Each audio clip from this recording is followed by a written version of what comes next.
Holidays-nale, அது நம்ம GT Holidays தான். GT Holidays, South India's #1 travel brand.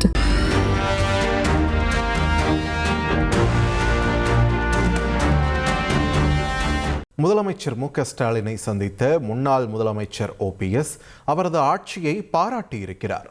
திமுக மீது மக்கள் நம்பிக்கை வைத்திருக்கின்றனர் என்றும் மீண்டும் திமுக ஆட்சி அமைக்கும் என்றும் அவர் கூறினார். இதேபோல் OPS ஆதரவாளர் MLA ஐயப்பன் சட்டப்பேரவையில் பேசிய போது ஸ்டாலின் மீண்டும் முதல்வராக வேண்டும் என்று வாழ்த்தினார். இதற்கு திமுக MLAக்கள் ஆரவாரத்துடன் வரவேற்பு தெரிவித்தனர்.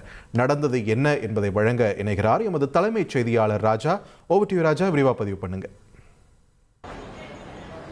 முன்னாள் முதலமைச்சர் திரு ஓ பன்னீர்செல்வம் திமுகவில் இணைவது தற்போது உறுதியாகியுள்ளது.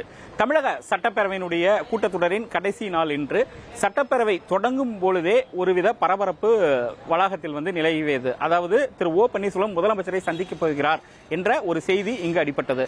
அதை உண்மையாக்கும் விதமாக திரு ஓ பன்னீர்செல்வம் முதலமைச்சர் திரு மு க ஸ்டாலினை சட்டப்பேரவை வளாகத்தில் சந்தித்தார். சுமார் இந்த சந்திப்பு என்பது 10 நிமிடம் வரை நடைபெற்றது. அதன் பிறகு பேரவை தொடங்கி பேரவையினுடைய நிகழ்வுகள் எல்லாம் நடைபெற்று வந்தன. இறுதியாக சபாநாயகர் இறுதியாக பேசுவதற்கு முன்பாக திரு ஓ பன்னீர்செல்வத்தினுடைய ஆதரவு MLAவான ஐயப்பனுக்கு வாய்ப்பு கொடுக்கப்பட்டது. இவர் உசிலம்பட்டியில் அதிமுகவில் இருந்து MLAவாக தேர்ந்தெடுக்கப்பட்டார். அவர் OPSனுடைய ஆதரவு MLAவாக செயல்பட்டு வந்தார். அவருக்கு அந்த வாய்ப்பு கொடுக்கப்பட்டது பேசுவதற்கு. அப்பொழுது அவர் திமுக அரசுக்கான புகழாரத்தை சூட்டினார். அதாவது காலை உணவு திட்டம் மிக அருமையான திட்டம், குழந்தைகளுக்கு மிக பயனுள்ள வகையில் இருக்கிறது என்றும், அதே போல் 5000 ரூபாய் தற்பொழுது அந்த மகளிர் உரிமை தொகையோடு சேர்த்து வர வைக்கப்பட்டது தொடர்பாகவும் வரவேற்று பேசினார். இறுதியாக இந்த ஆட்சி மீண்டும் மறைந்த முதலமைச்சர்கள் திரு MGR மற்றும் செல்வி ஜெயலலிதா ஆகியோர் ஆசியுடன் தொடங்க வேண்டும் என்று அவர் சட்டப்பேரவையில் தெரிவித்தார். இதற்கு திமுக MLAக்கள் கைத்தட்டி வரவேற்பை தெரிவித்தனர். அந்த காட்சிகளை தற்போது பார்க்கலாம். வருகின்ற தேர்தலில் மீண்டும் வெற்றி பெற்று தமிழகத்தின் முதல்வராக நமது மாண்புமிகு தலைவர் மு க ஸ்டாலின் அவர்கள் வர வேண்டும் என்று புரட்சி தலைவர் MGR ஆசியோடும் புரட்சி தலைவி அம்மா ஆசியோடும் மீண்டும் மீண்டும் வர வேண்டும் என்று இந்த நேரத்தில் நான் அவர்களை வாழ்த்தி எங்கள் அண்ணன் OPS அவர்களின் வாழ்த்துக்களோடு நான் நன்றி கூறி எனது தொகுதி மக்களுக்கு நன்றி கூறி விடைபெறுகிறேன். நன்றி, வணக்கம். இரண்டாவது நிகழ்வாக திரு ஓ பன்னீர்செல்வம் முதலமைச்சரை இரண்டாவது முறையாக சந்தித்தார். அதாவது சட்டப்பேரவை கூட்டத்தொடர் முடிந்த பிறகு முதலமைச்சர் வெளியே செல்லும் பொழுது அவருக்கு பூங்கொத்து கொடுத்தும் மற்றும் ஒரு புத்தகம் பரிசீலித்தும் தன்னுடைய வாழ்த்துக்களை திரு ஓ பன்னீர்செல்வம் தெரிவித்தார்.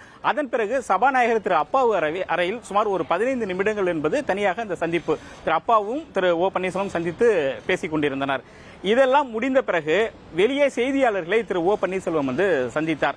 அப்பொழுது செய்தியாளர்கள் பல்வேறு கேள்விகளை எழுப்பினர். இறுதியாக தை பிறந்ததே வழி பிறந்து விட்டதா என்று தெரிவித்தனர். ஏனென்றால் பல செய்தியாளர் சந்திப்பில் திரு ஓ பன்னீர்செல்வம் தை பிறந்தால் வழி பிறக்கட்டும் என்று தெரிவித்திருந்தார்.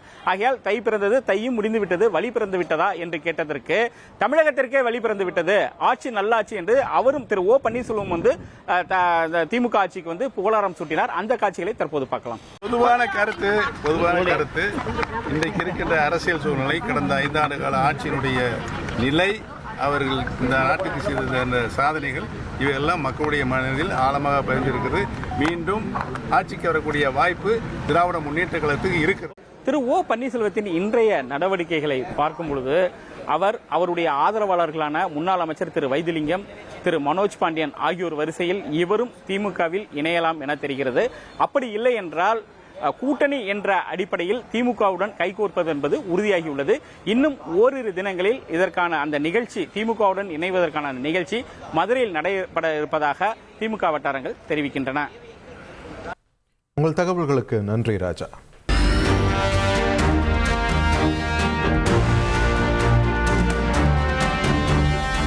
Holidays-nale, அது நம்ம GT Holidays தான். GT Holidays, South India's #1 travel brand.